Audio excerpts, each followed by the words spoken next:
So thanks again, Julian. As I said, a great way to begin would be, obviously you're working at NBC now, you did an incredible job at ITV with their website and their news operations digitally, and before that Sky News. Would you just talk us through a bit your background, how you came to those positions, what those jobs involved, because there's quite a lot to, I think, what those jobs involved, rather than just a web design. Yeah, no, absolutely. So I was a TV producer by trade, worked at Sky News for a very long time, and by 2005 was executive producing the big strands of coverage on Sky News, so in 2005 I was live on Sunrise in the breakfast show when the London bombings happened, and that year was also the tsunami, Boxing Day tsunami, etc. And then in 2006 I switched over to the digital side to basically be the executive producer of SkyNews.com. So the attitude that we took was I was basically leading just another output team, basically. That grew gradually as Sky News increased the number of platforms it had its digital property on, to include the iPhone, iPad, etc. And then with that came a kind of job of helping the newsroom to understand that Sky News was not just a 24-hour news service, but also a multi-platform news service. So that kind of culminated pretty much in 2010 with the first digital election in the UK, when we decided to build an API of our election results for use on multiple platforms, anything from the iPhone to Piccadilly Circus on the ticker on Piccadilly Circus. And at that point, having had 10 years at Sky, I kind of thought that it was probably time to get going, otherwise I'd be totally institutionalized and no one would touch me with a barge pole. So there was an opportunity to come to ITV to relaunch their news and sport offerings, which I did gladly. I was also, from a developmental point of view, really wanted to start making that transition from editor into publisher, because the commercial side was interesting to me as well, and it's a challenge that we are all facing today still, which is how to make money out of journalism online. So we had an amazing 2 years at ITV, launching the new ITV News website in that kind of live stream concept. Worked with an amazing agency called Made by Many, and we basically goaded each other to innovate and out-innovate each other, which was fantastic. And that other part of the job, which I referred to before, that kind of newsroom transformation job part, was actually more and more important at ITV, because you have to realise that ITV, they weren't even a rolling news channel. They had record bulletins on terrestrial TV, including both nationally and regionally. So we had the challenge there was to actually to develop them in sort of two steps, basically. One, to say not only are you a real-time news organisation, but also you need to be on these multiple platforms. But to some extent, that was actually easier because they didn't have a rolling news channel on television sucking resources like a sort of a hungry train.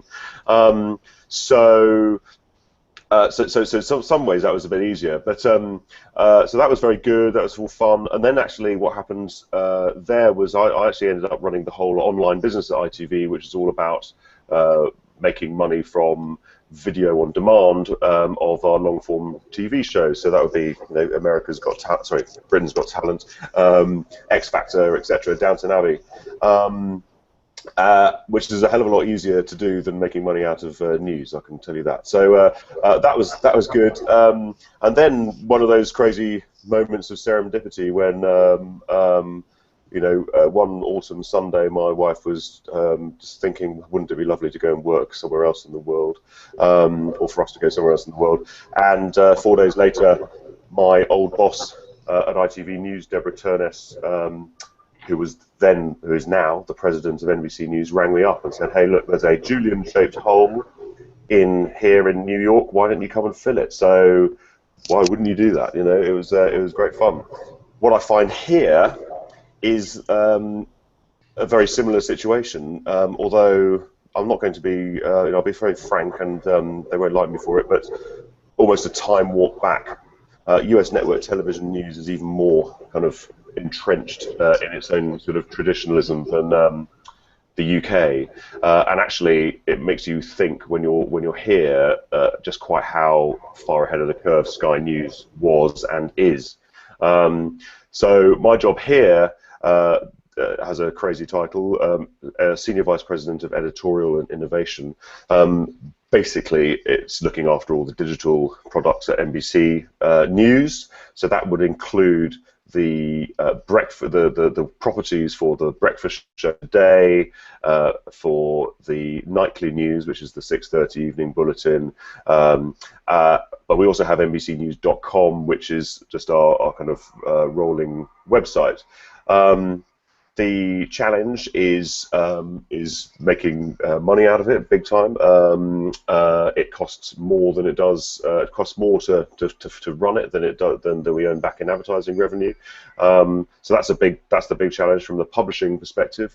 And guess what? That same newsroom transformation task is there as well. So here we are facing exactly the same challenge, which is to, as we did at ITV, which is to make sure that NBC News is a real-time news gathering outfit, which breaks news, outside its bulletin hours.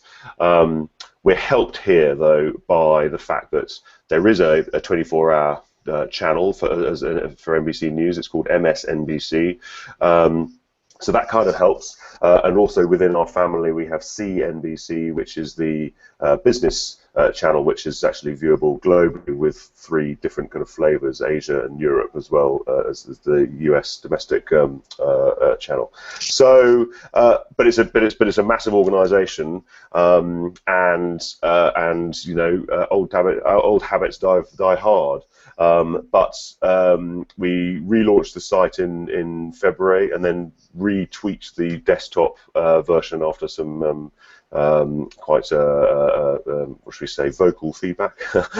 And we're also kind of reorganising our news gathering operation to ensure that we are news gathering in real time, and so that we become a kind of a client of a centralised news gathering operation.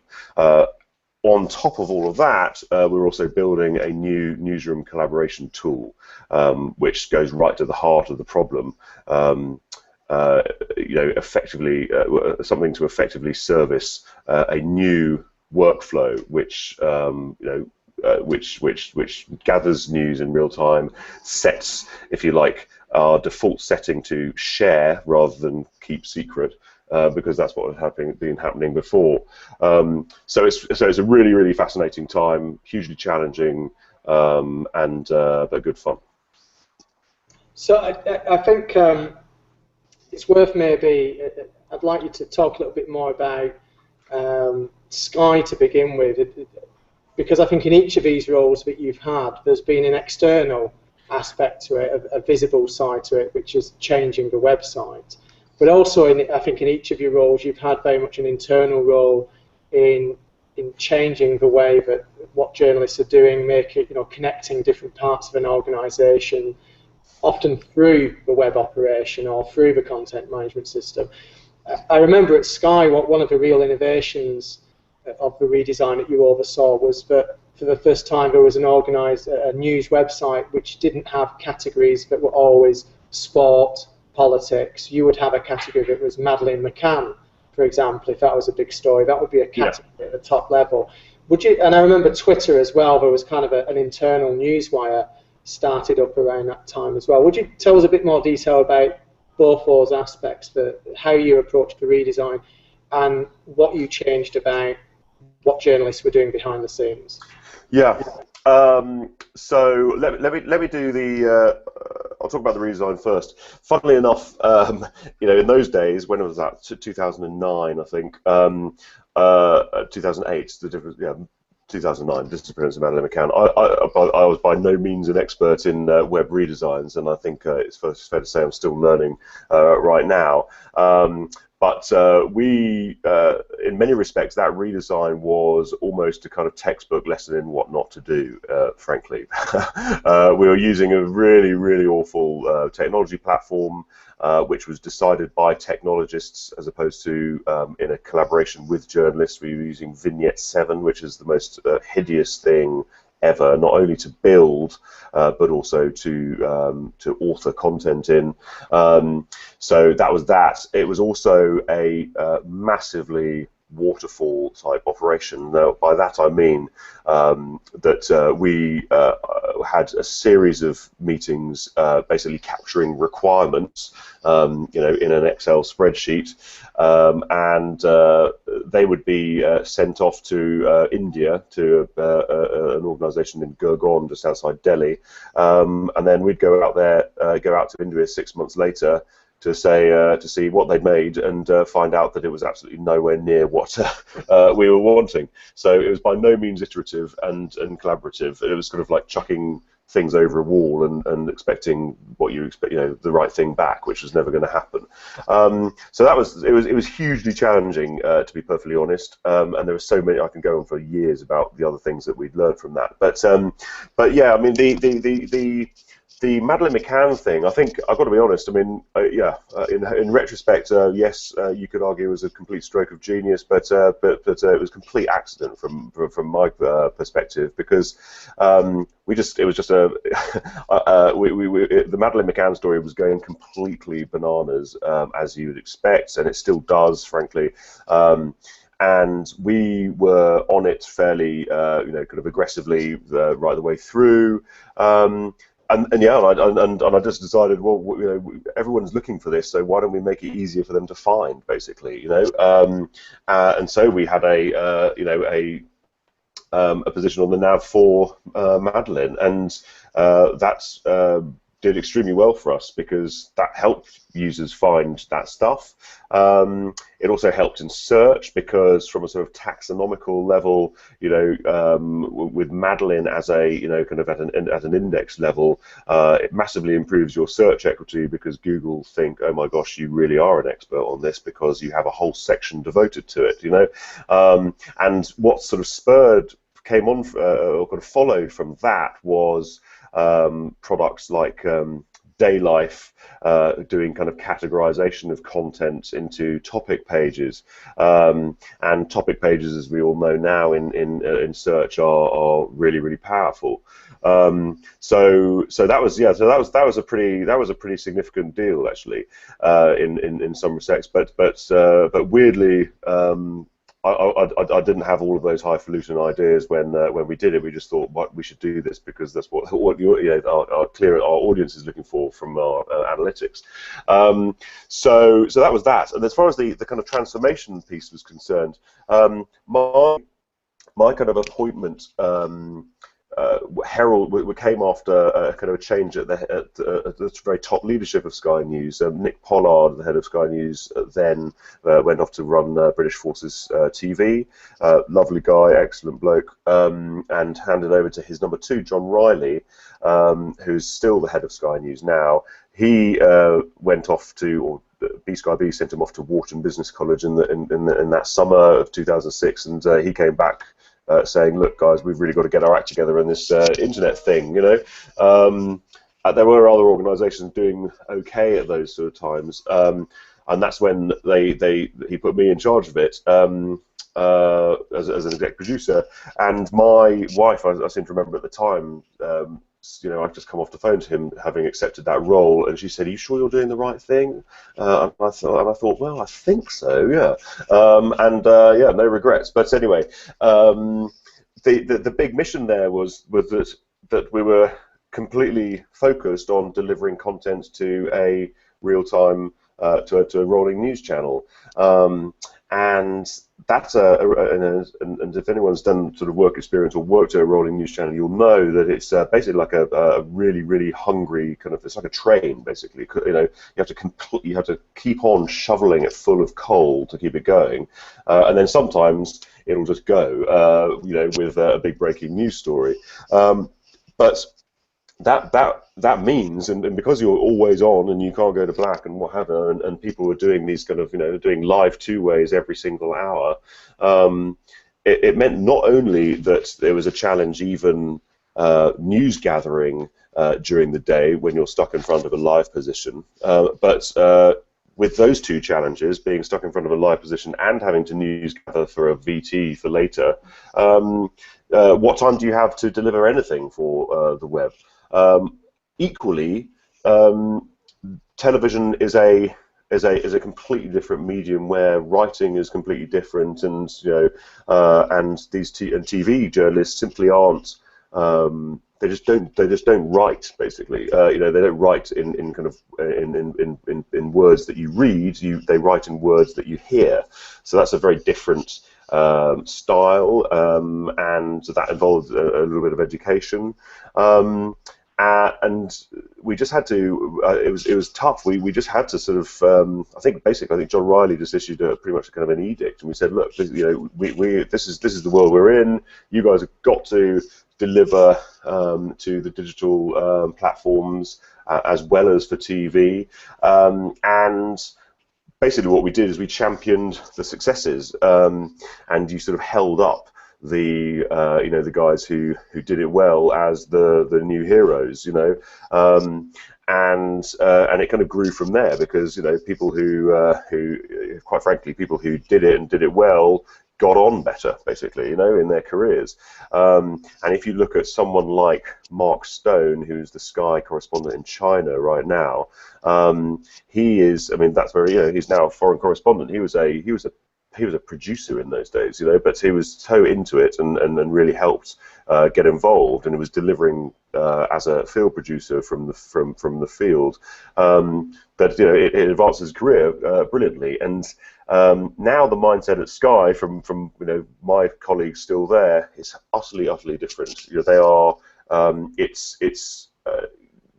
Well, not only is a kind of the digital platforms a peer with the television platforms, but they've also completely reorganized around a very different way now. So instead of talking about kind of input, output, television and digital, they are now organized along the lines of news gathering, content, and product.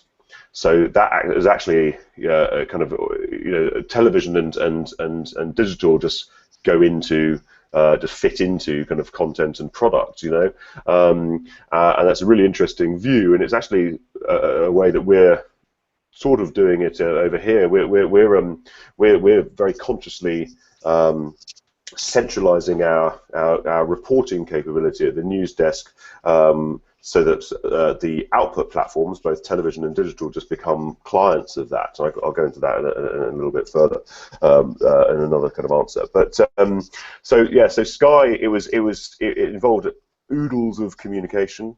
The old maxim, I learned the old maxim there, which is that you only get, it's only when you get bored of saying the same thing over and over that other people are starting to listen, and you have to communicate in several different forms, formal, informal, in person, in email, angry, nice, you know what I mean?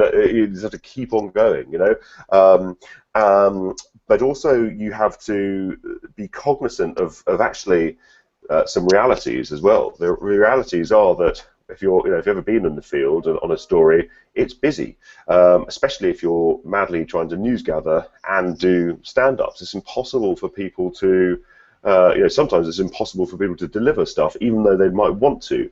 So we had to try and make it as easy as possible for them to do that. And we would, for example, write. In the stories that we were running, we would, for example, quote the correspondents on the ground, in the field, for example, to make sure that we had added, if you like, Sky News kind of authenticity into the text. But also, we would just encourage the. We actually put in place a news editor for digital. So you'd have a news editor who was running the desk, from the TV operation, and we had a news editor for the digital operation. And that was a huge help. That gentleman now is John Gripton. He now runs the BBC in the Channel Islands. That really helped, because that was very sort of consciously, basically badgering field staff for content when they're out in the field, and quite often we would just basically be taking a phone interview with them from the field and writing that up, because that's actually an easier way of doing it. That's a very kind of that's kind of like a bog standard 60s war reporter or whatever, filing a report by phone. But that's actually one of the easiest ways of doing it. All we need is we need content from there, and it doesn't have to be. It didn't have to be beautifully written in purple prose. We didn't expect lots of rich media in those days. We just needed that colour, and the best way to transmit that colour and that content was by phone, and then we would write it up. Nowadays at Sky, it's completely changed. I don't know if you guys remember the floods in the UK in February, but there was some pretty kind of serious flooding, which presented some real logistical challenges for news gathering. But there were guys in the floods who shot and edit BTs on their iPhone, just on their own. Which and the irony is that you guys are probably doing that all the time, every single day. But for a curmudgeonly 25-year-old news organisation, that was pretty amazing. The other challenge we had was simply the technology and the workflow of getting material back into the building which wasn't shot from a regular camera and fed by a regular truck.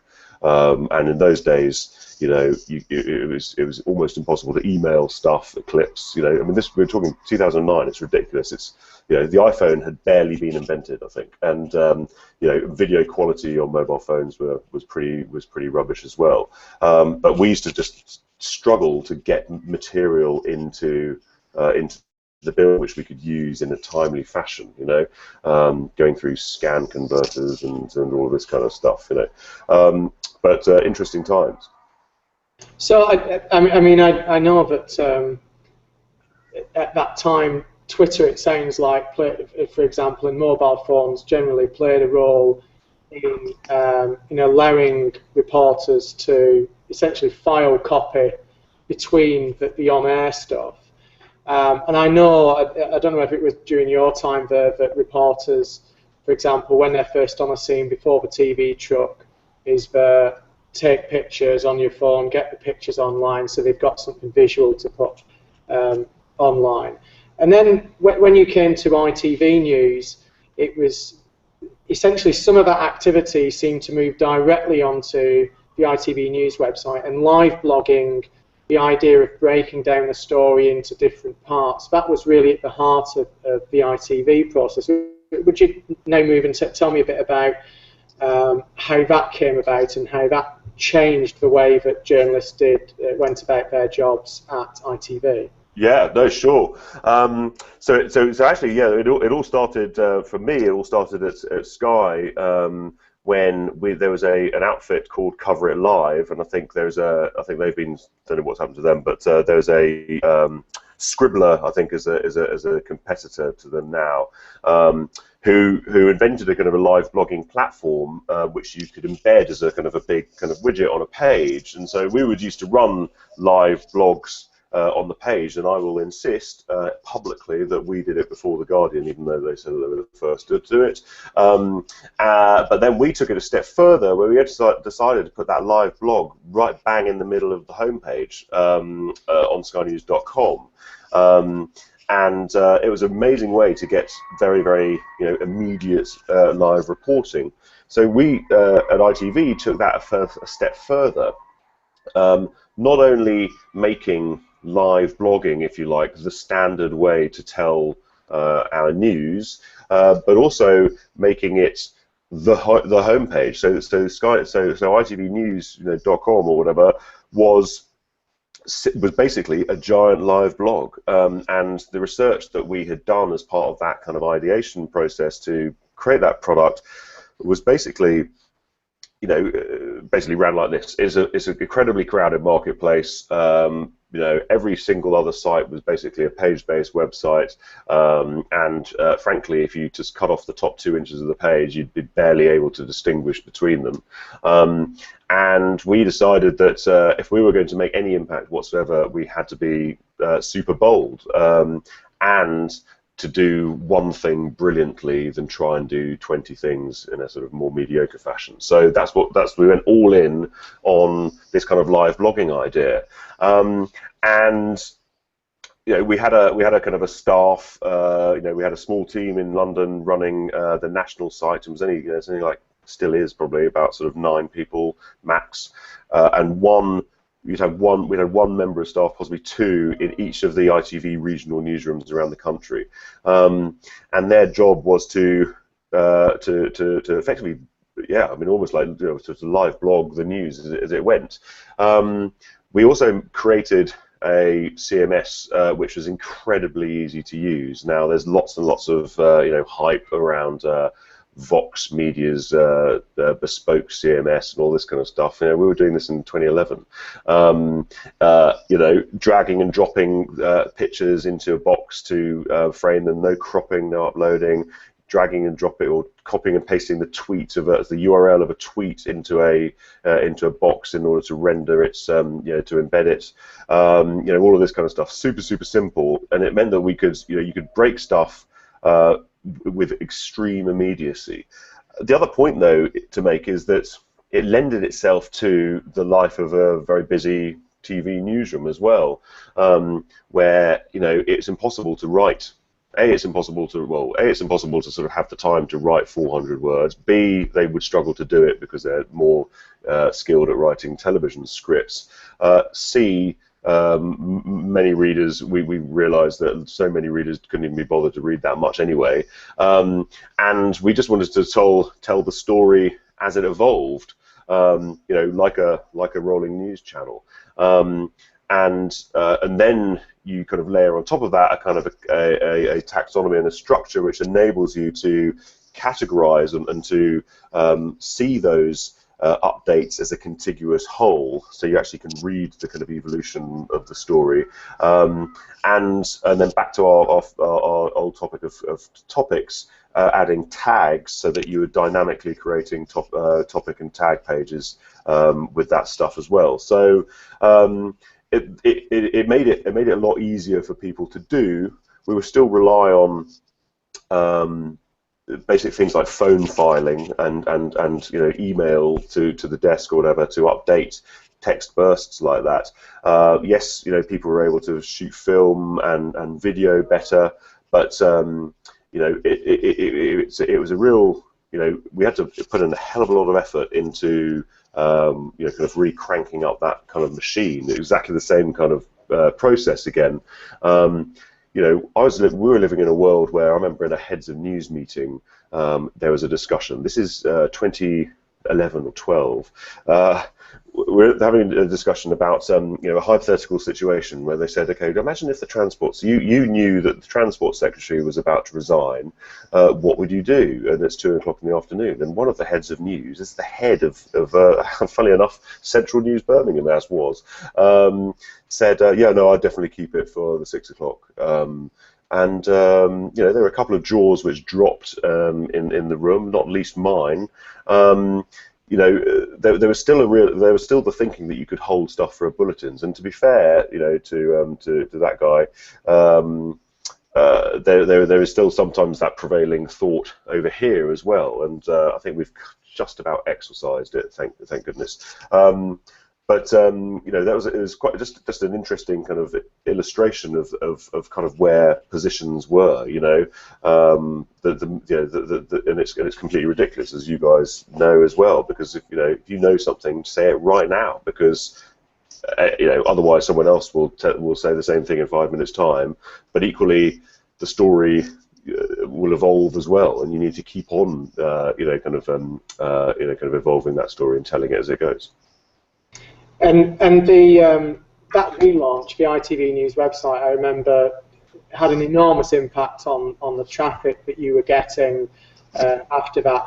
What sort of impact did it have immediately and longer term, and what sort of impact has the relaunch had at NBC? Right. So to talk about the ITV relaunch first, yeah, it was we were kind of blessed in many respects because the ITV site itself, that we were kind of relaunching, if you like, the legacy site was barely an offering in the slightest. It was barely a site at all. It had, I don't know, something like 250,000 unique users a month, which is not a huge number for a national news site. So we were really empowered to kind of basically wipe the slate clean. We had no legacy audience, so there was no one to annoy if we screwed it up. That's for innovation. That's brilliant, and that's basically that's kind of startup behavior. You're so that's why startups can move so fast in many respects, because they have no legacy to worry about. And that's something that sometimes people forget, I think, which is interesting. So yeah, by the end of it, by the time I left, we were up at sort of 5 million uniques, million monthly uniques. So that's a 10 factor of 10 kind of increase in traffic, or a bit more, even 20. And then when I checked back in with the guys in summer, they were at 9 million uniques. So it's rising and rising and rising, and I'm absolutely convinced that is on account of a couple of things. One, speed and being super fast, and two, what I've popularly now called the dynamite combination of social and mobile. We created a mobile render on the site. It wasn't completely responsive in those days. The subsequent sites were, but there was this virtuous circle between reading something on on your mobile, sharing it in social media, and someone else picking up that share or clicking on that link in their feed, usually off their mobile device. And if your page doesn't render for that device, and if you get a kind of an awful desktop page in your mobile phone, that's not a for a start, it's not a complete circle, and secondly, it's a really unpleasant experience. But that was the kind of the virtuous circle that we were seeing, sharing driven by mobile and sharing driven by mobile, to the extent that nowadays about 70% of their traffic now comes from Facebook, which is kind of in the BuzzFeed type kind of league. Definitely over half, possibly more of their traffic now is coming from mobile. It was about 45% from mobile when I left. It must have overtaken that now, and that's that's basically how it rolls. It won't surprise you that those are good lessons to learn and to have learnt and to import over here as it goes. Except there's a crucial difference. One, and that is that NBCnews.com was a massive site.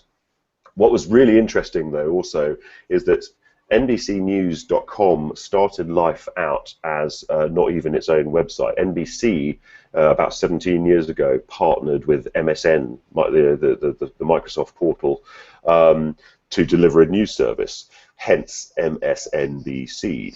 And MSNBC.com was the NBC News' site in partnership in a joint venture with MSN. So we first of all had to we exited that agreement about 2 years ago, and then February, the launch of NBCnews.com was actually the beginning of our basically our independence, wrestling our own identity and taking control of our own destiny.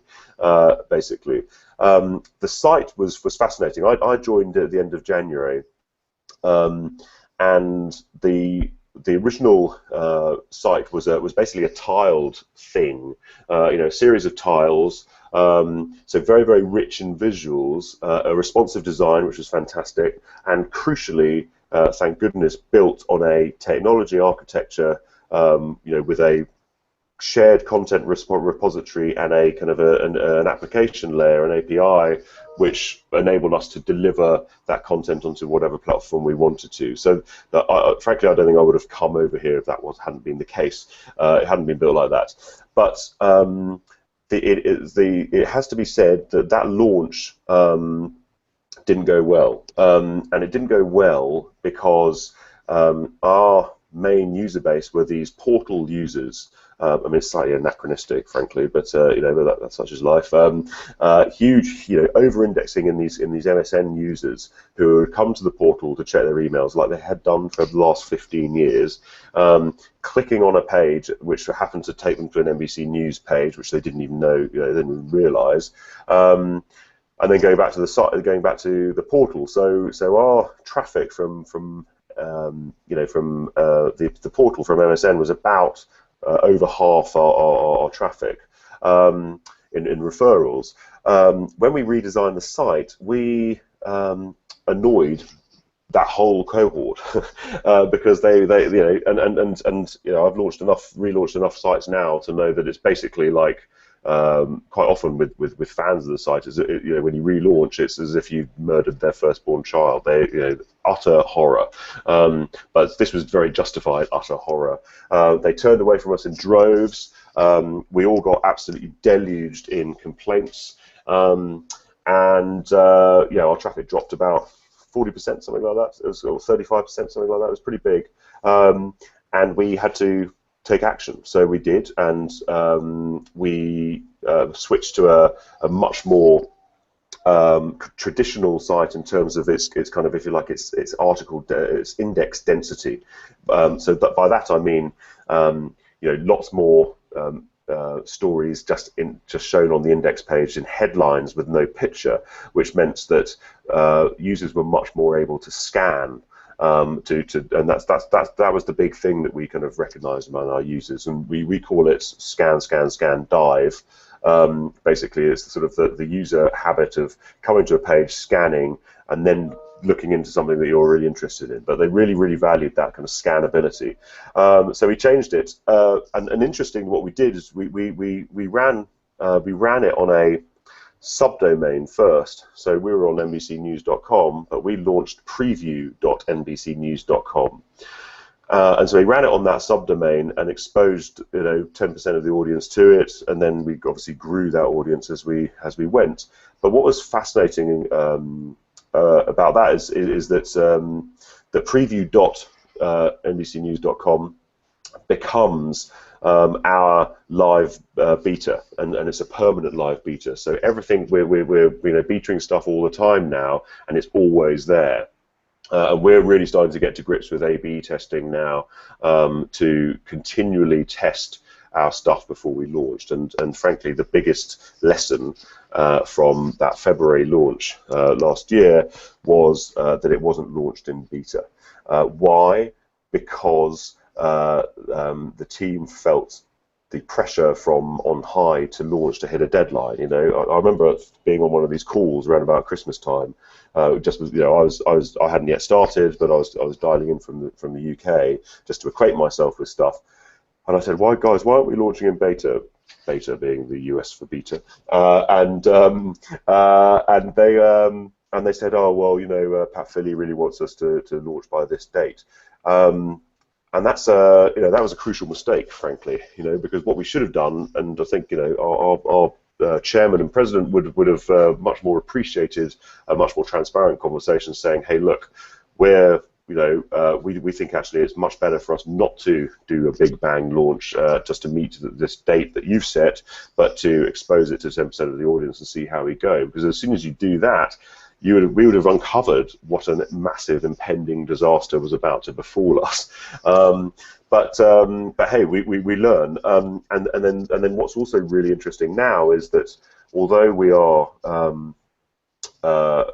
we have less traffic now from that portal relationship, because we don't have all of those MSN referrals. Yeah, some people have come with us, which is fantastic, and the new index pages are performing much better. We've also now managed to sort of juice our experience to really focus on short-form video views, because that's where advertising money is. And we are now creating 30% more short-form video views than we have ever been doing so before, even in the old days, with a huge audience of visitors from the portal.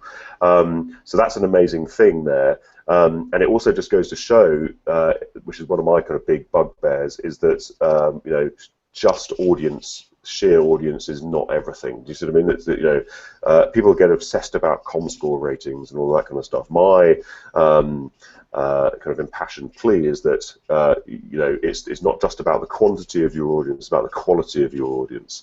And it was very obvious that a large cohort of our old audience were very not so valuable. They were a portal audience who just came in and jumped out again. And they didn't stay, they didn't engage, they didn't watch video, etc. So frankly, not so much use. Okay, at this point I'm going to open it up to 20 questions that anyone in the room has. So we'll probably have an embarrassing pause before people are willing to step forward.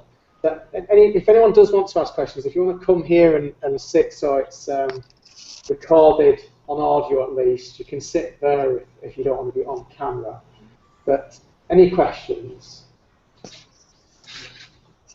Anything at all? Come on. Come on, come here, Dave, yeah. You want to sit here? No, sorry, what it is. Oops, sorry. Just move that out of the way. Cheers. Hello. Hello, Dave. Hi, Julian. Hiya. How are you? Yeah, not too bad. How are you? Yeah, good. Great. Yeah, just a quick one, really. So, a lot of normally serious news channels, I think CNN comes to mind, have recently been in trouble for adopting a more bloggy, more throwaway BuzzFeed style approach to some of the more serious news content. I just wanted to gauge what your thoughts are on that.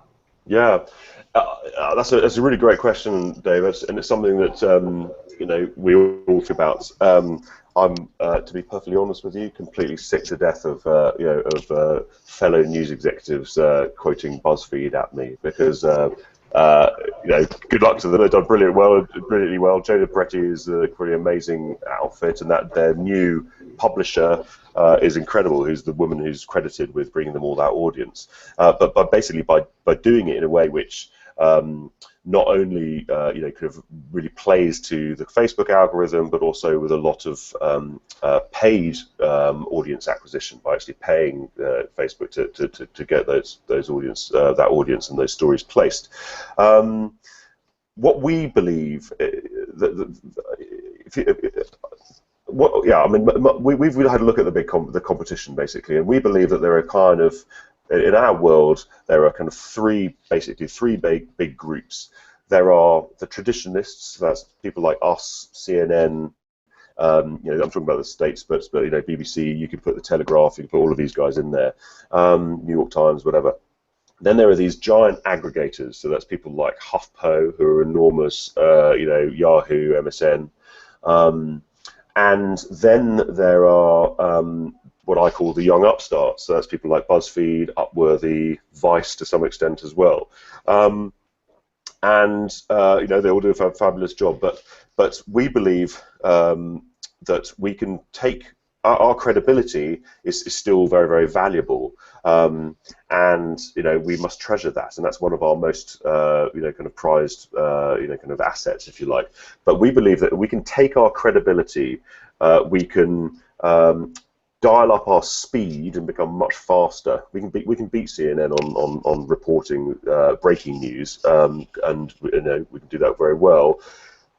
Credibility plus speed plus bringing to bear our absolute breadth in video, and by that I mean not just what we can create in our real-time news gathering operation with video, but also aggregating internally all the stuff from within our NBC family. So we're talking about the politics channel that's referred to, MSNBC, the business channel, CNBC, talking about clips from NBC Sports, but also E! Entertainment is also part of our family as well. And all of those, that short form video is actually still news. Do you see what I mean? And that's the kind of thing that customers would also expect from us. So basically where we've got to, we're taking our credibility, adding speed, adding our breadth of video, but also certainly loosening the tie, should I say, with our tone, because there is a slightly different kind of vernacular on the social web. You know, stuff does read less formally, so to speak. Just incidentally, one of the first things questions I asked when I embarked on this career, you know, I was met the launch executive producer of Channel 5 News back in 1997, and came in for him to chat. I wanted a job. I was wanted to be an overnight script runner, believe it or not. And the first thing I said to him is, why is it that as soon as people put a microphone in front of their face like this, you know, that they suddenly talk weirdly? You know, it's not clear yet. What's one thing is for certain, you know. I just didn't understand it. Why do we just not talk like we're in the pub, you know? You know, and TV bulletins need to, you know, we think that we need to loosen the tie away from the TV bulletin. However, that you can loosen it so far. You shouldn't unbutton 3 shirts. Do you see what I mean? It gets a bit weird after that, you know. And actually, some of those competitors I was talking about, so HuffPo, for example, are massive, but probably because they're actually a bit more disingenuous. Do you see what I mean? They are so juicing the headlines that actually what you get when you see a link and what you click on is completely not. You feel slightly cheated. Do you see what I mean? So I'll give you an example. I mean, you know, I kept them because they're just ridiculous. But you know, you'd see a tease with, you know, pictures of you know, attractive young girls drinking wine or something. You know, and you know, the headline would be something like you know, kind of I don't know. You know, kind of booze crazy, what girls are drinking right now, or whatever, and then you click on the headline, and it would actually be, and I have to admit that I did, but you click on the headline, and the article is all about the emerging wines from Oregon and you know, and Washington State. Do you see what I mean? It's kind of, you know, sponsored by a vintner probably, you know, and it's kind of ridiculous. So I think, you know, we have to sort of retain some confidence in our own identity as well. But I certainly think there is an opportunity for us as traditionalists to differentiate ourselves from all of those other people in that field by adding speed, breadth of video, and, you know, a slightly more conversational tone, but not too conversational, if that makes sense. I think the best way I can describe it is snappy. Snappy means, you know, it's just clever. It's not snarky, but it's clever. It's, you know, quick. It's easy to read. It's sociable. Sorry, you know, yeah, sociable. It's shareable, and, you know, and built for social. Do you see what I mean? That's how I describe it. So do you mind if I just ask one more question? Is that okay? Okay. And you kind of touched on it a bit there, but how much is what NBC decides to cover and how they cover it dictated by SEO and Google's current search algorithms? That's a really interesting question as well. The short answer is nothing, pretty much. What it does influence is exactly. We are getting much more alive to how we write our headlines and what search terms we use. Do you see what I mean? We don't necessarily use it to help us dictate searches, although I do keep, you know, kind of real time. You know, kind of, I have an amazing thing in my office from Chartbeat, which just shows, you know, kind of what are the big topics within the Chartbeat network on the web, showing, you know, kind of what's buzzing. We tend to just kind of plow, you know, certainly for the kind of, if you like, the top, whatever, sort of top third of, you know, the stories within the running order, just go a lot with, well, just what you think the biggest stories are. I think, and of course, right now it's all about Ebola. Search only influences the headline writing. I think it is fair to say, though, that analytics do play a role, and actually it's something that we need to kind of get better at within our organisation, which is feeding back and kind of completing the feedback loop with our colleagues on TV to say, to show them what are the big stories. So for example, if I'm just going to go into my Chartbeat right now, the big stories are, all about Ebola, and then of course there's the story about Joe Biden's son, who's the vice president, his son Hunter, being kicked out of the Navy for using cocaine. And then another really big one doing well on social media is a story of a woman who's had a rare set of twins. So that kind of stuff, it's really valuable for us to actually feed back into the television, and it's something that's as a concept people are still kind of getting to grips with it on either side of the Atlantic. You will be familiar with the term sort of digital first.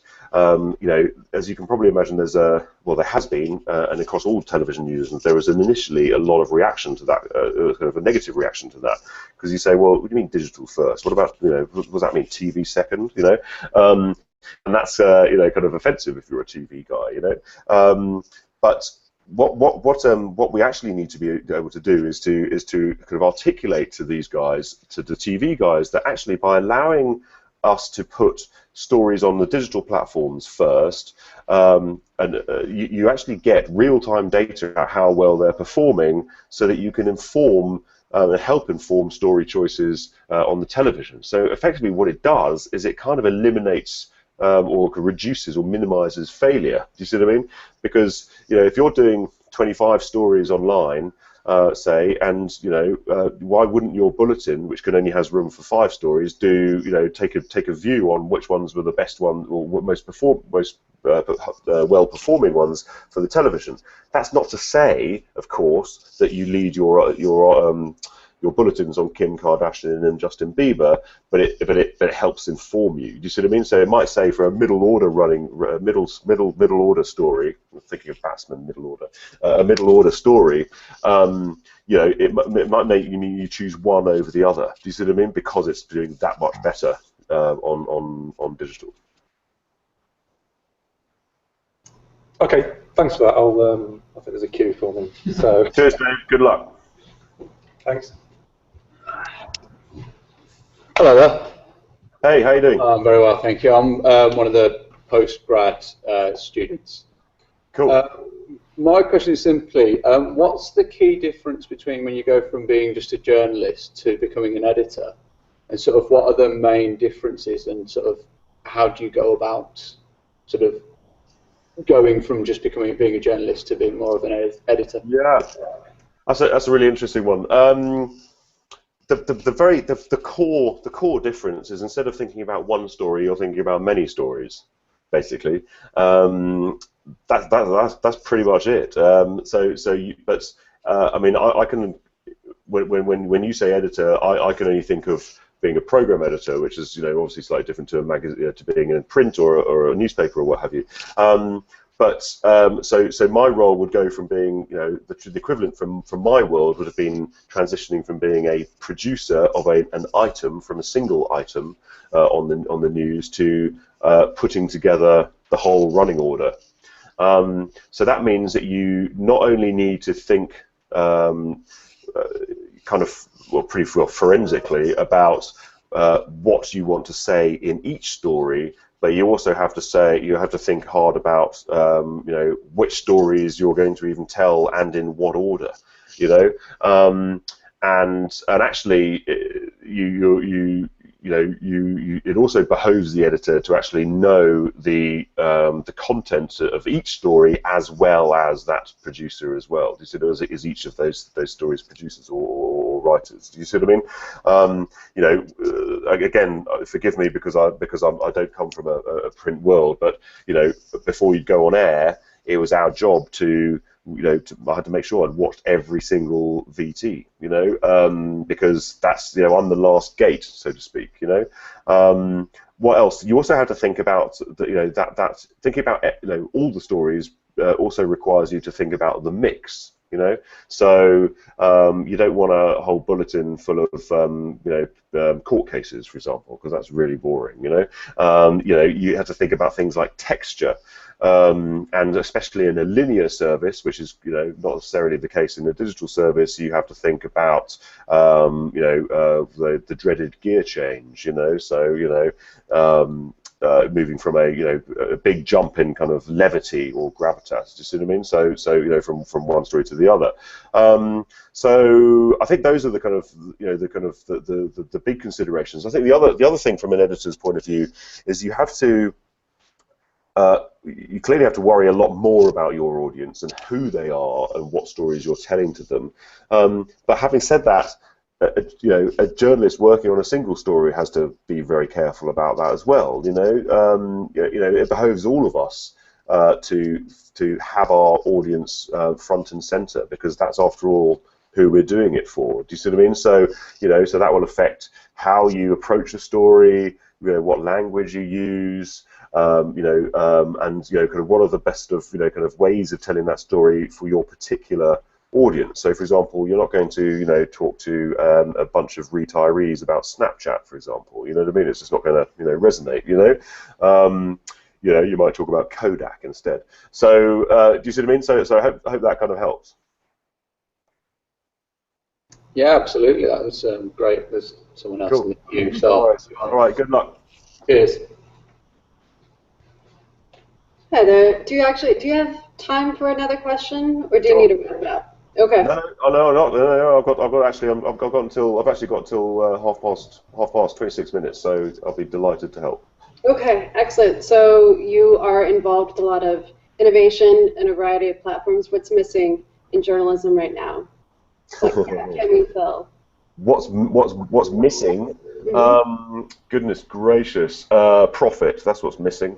Quite honestly, I think we are we're in an amazing world right now, and I don't know if I've said this before, but it kind of blows my mind all the time. Where we're in this working where we are at the intersection of journalism and technology, where the method for telling your story is just enables you to tell stories in a much more creative way.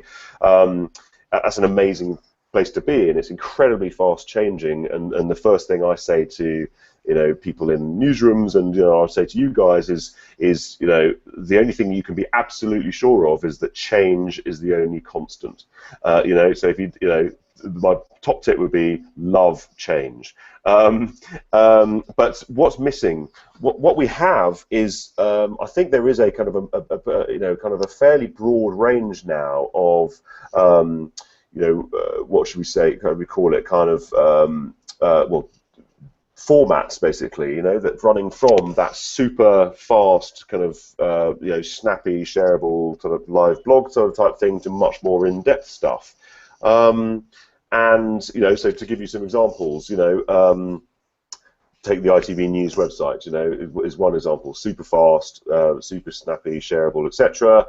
And then on the other side, take actually two different examples. You could take New York Times, big long articles, or you could take Vice, equally big long expositions. We're talking about long form in its truest sense.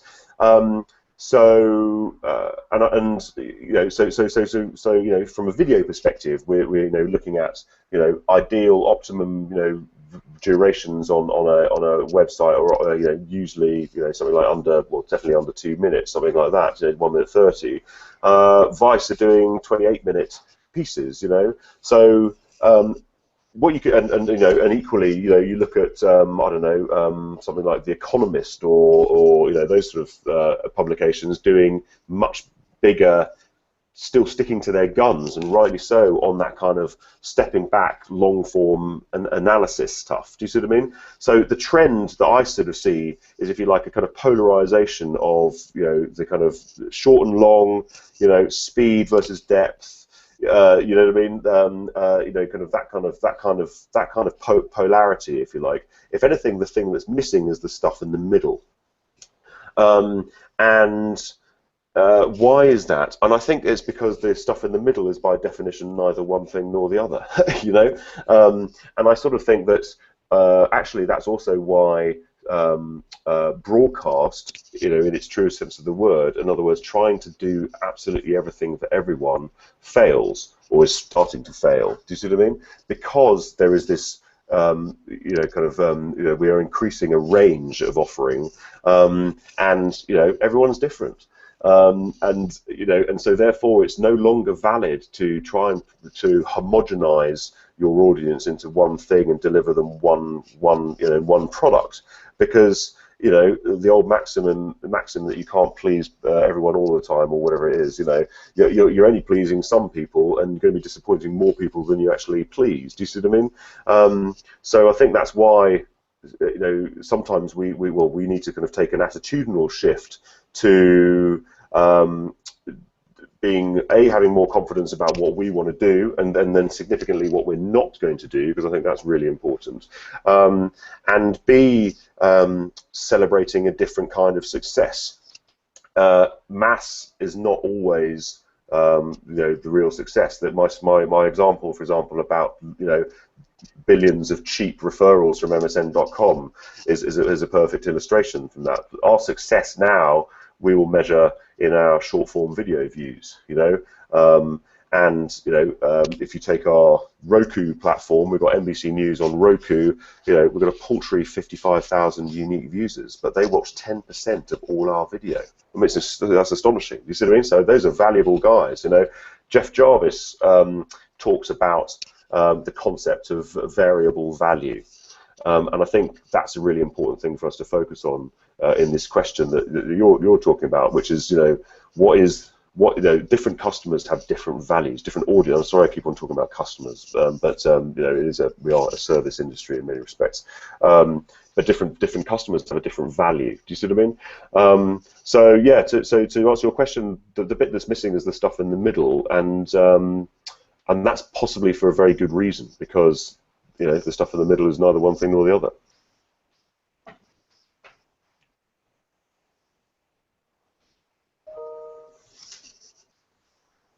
Good. Okay. Thank you. No worries. Hi, Julian. Hey, how you doing? Very well, thank you. My name's Mitch. I had to pop out for a moment, so I hope this question hasn't already been asked. But as Paul mentioned, some of us are studying broadcast journalism.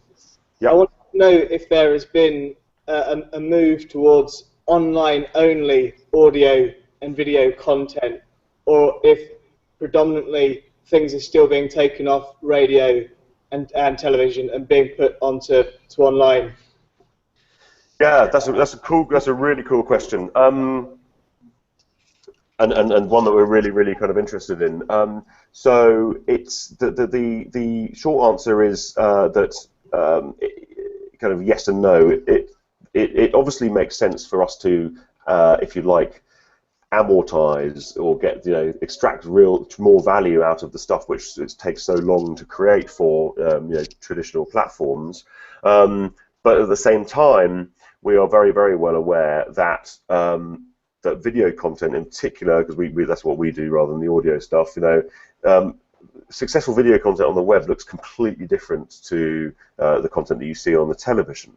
So we do both, basically. In fact, actually, we can argue that we do, kind of at least sort of 3 different types of video. So, the first would be video which is created for the TV bulletins, very high production values, but is television kind of thing. The second would be raw video, which is basically taken from feeds, rushes, unedited, longer form stuff. And for example, you would take 2 minutes of the director of the US health agency talking about the latest Ebola kind of update or whatever, for example, or I don't know, I'm just trying to think. I was just thinking of a kind of an example, but kind of basically, we think of a web video like that in its raw form as just a single element. Do you see what I mean? So it could be a car chase or something like that, and you'd watch that for 2 minutes because it's a good, it's all entertaining stuff. Whereas on a TV bulletin, that might only get 15 seconds. And then the third type is what we do, which is kind of web original video, that has a very different vibe to it. It's again more informal, and you can look at it online if you go to our site and you look for a type of video called. We've got couple of brands to show you. One is called Debunker, and the other one's called 30 Seconds to Know. And they are, you know, kind of, again, these sort of snappy kind of videos built for the web. And I wanted to just spend a little bit of time just to explain to you why we think, you know, why we think web video is so different from television.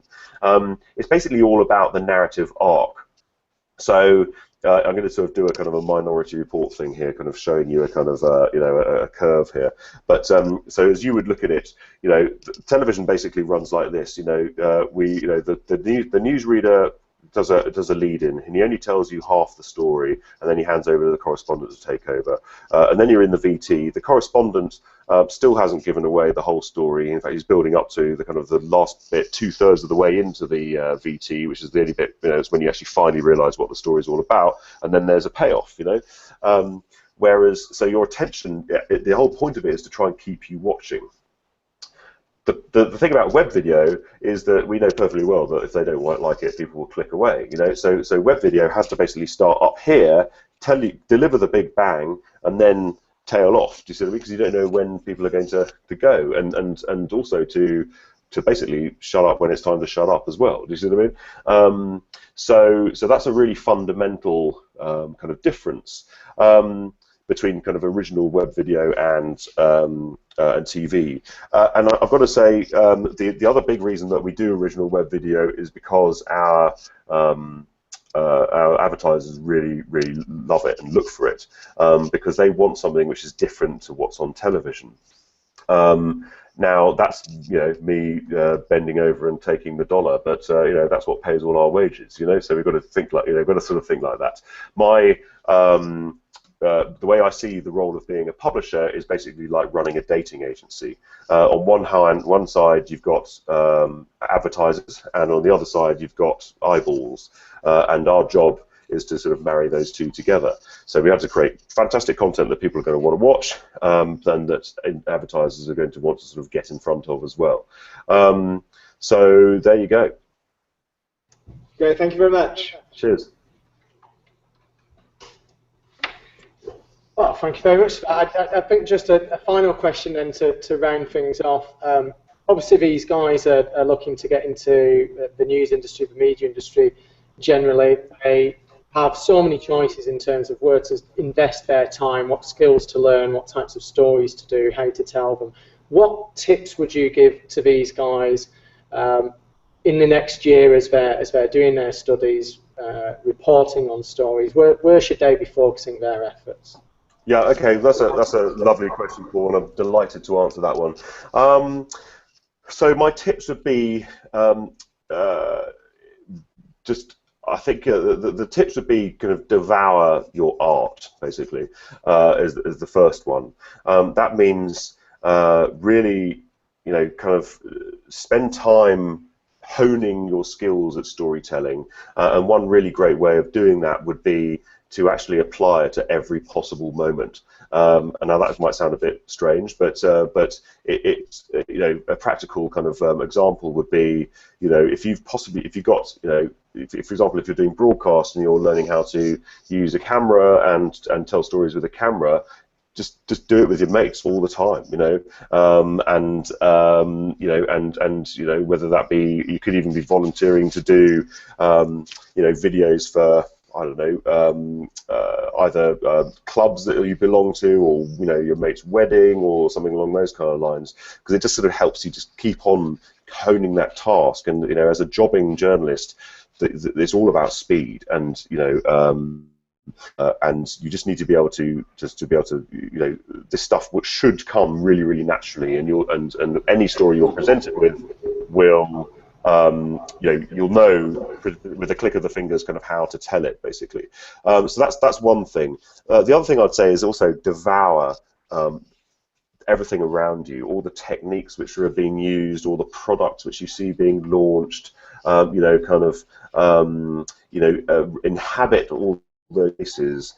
Think like the kind of audience member that you're trying to reach. So, you know, I can't tell you this, but I don't watch the evening news because it's incompatible. A, it's incompatible with my lifestyle, you know, because I'm still at work or going on the train home or whatever. But B, that's not, you know, the audience that I'm serving doesn't watch the nightly news either. Do you see what I mean? So, you know, so get inside the head of the people that you're trying to inhabit. And, you know, for example, again, this is a nice shocking admission. I actually had to get a lesson in Snapchat from some of the younger guys in the office this week, because I try as I might, simply couldn't get my head around it, you know.